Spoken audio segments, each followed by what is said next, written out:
Hello बच्चों, let's see this question. The question says that a positive charge q is placed in front of a conducting solid cube at a distance d from its center.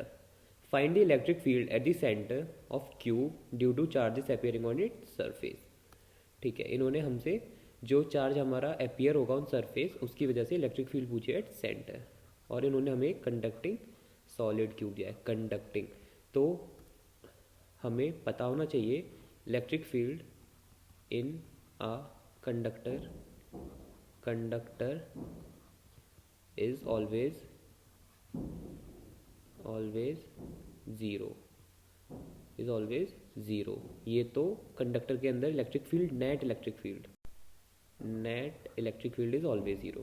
अब फिर से question पढ़ते हैं। तो उन्होंने हमें एक सॉलिड क्यूब दिया है, एक क्यूब बना देते हैं। ये हमारा सपोज एक क्यूब है।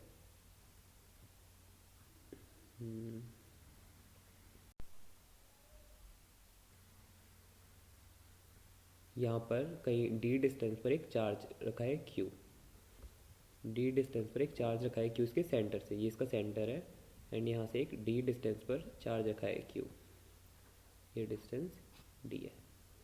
अब ये पॉजिटिव है तो ऑब्वियस ही बात है यहाँ पे चार्ज इंड्यूस होंगे, क्योंकि कंडक्टिंग है तो यहाँ पे नेगेटिव चार्ज इंड्यूस होगा, ये नेगेटिव।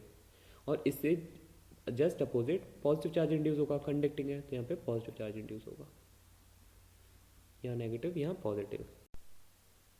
अब क्योंकि चार्ज इंड्यूस हो गए तो इनके बीच में कुछ इलेक्ट्रिक फील्ड बननी चाहिए, पॉजिटिव से नेगेटिव की तरफ एक इलेक्ट्रिक फील्ड इंड्यूस होगी, जिसे ई नाम दे दिया, ई इंड्यूस। अब इसी इलेक्ट्रिक फील्ड को इसकी का मैग्नीट्यूड इन्होंने पूछा है हमसे, इसी इलेक्ट्रिक फील्ड का जो इंड्यूस हो रही है चार्ज की वजह से, इसी का मैग्नीट्यूड पूछा है। ठीक है, तो देखिए ई नेट तो जीरो का कंडक्टर में, सेंटर पर अब दो इलेक्ट्रिक फील्ड लग रही है, एक तो E induce from left to right लग रही है, from left to right E induce लग रही है, और एक इस चार्ज की वजह से भी तो होगी सेंटर पर, इस चार्ज की वजह से भी एक इलेक्ट्रिक फील्ड लग रही है जिसको जस्ट ई नाम दे दिया, that is from right to left. ये ड्यू टू चार्ज है, ड्यू टू चार्ज लग रही है, और चार्ज लग रही है, और ये due to induce charge, due to induce charge. Okay, अब हम पहले ये फील्ड निकालते हैं, हमें इसका फॉर्मूला पता है, electric field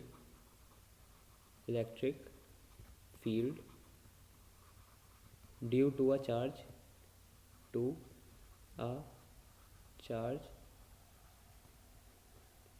at a point P is, इसका फॉर्मूला क्या होता है, इसका फॉर्मूला होता है E equal to k q by r square, इसका फॉर्मूला होता है, ये चार्ज और ये इसका डिस्टेंस। ठीक है, इसका डिस्टेंस क्या है, इस क्यू को पहले हम इसकी वजह से हम ई निकाल रहे हैं, तो इसका डिस्टेंस है ई हमारा आ जाएगा के क्यू बाई डी स्क्वायर। इसकी डायरेक्शन लिखेंगे क्योंकि ये वेक्टर क्वांटिटी है। अब ये डायरेक्शन क्या है, ये हमारी नेगेटिव एक्स एक्सिस है, नेगेटिव एक्स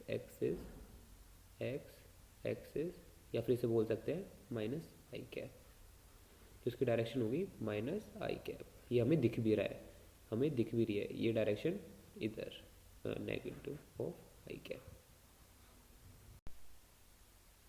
अब ई नेट जीरो है एट सेंटर, तो ई नेट की टोटल वैल्यू क्या होगी, ई नेट की वैल्यू होगी E induce plus E equal to zero. E हमारी वैल्यू आ गई, यानी कि E induce equal to negative of E induce equal to negative of E that is K Q minus I cap by D square.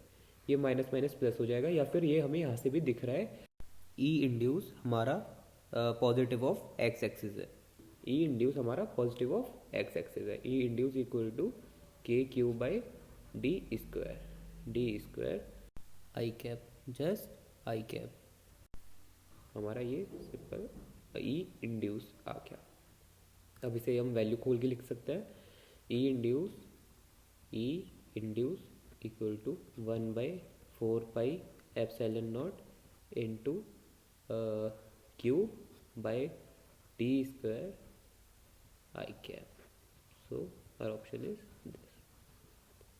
तो हमने देखा charge रखा था, चार्ज की वजह से इस चार्ज की क्यू की वजह से कुछ चार्ज इंड्यूस हुए इसके सरफेस पे। इस इंड्यूस चार्ज की वजह से इलेक्ट्रिक फील्ड इंड्यूस होगी और हमें वही निकालनी थी। और हमें पता है net electric field in a conductor is always zero.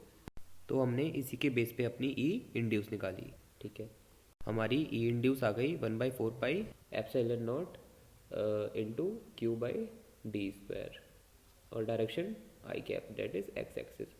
Hope you understood the concept. All the best. Thank you.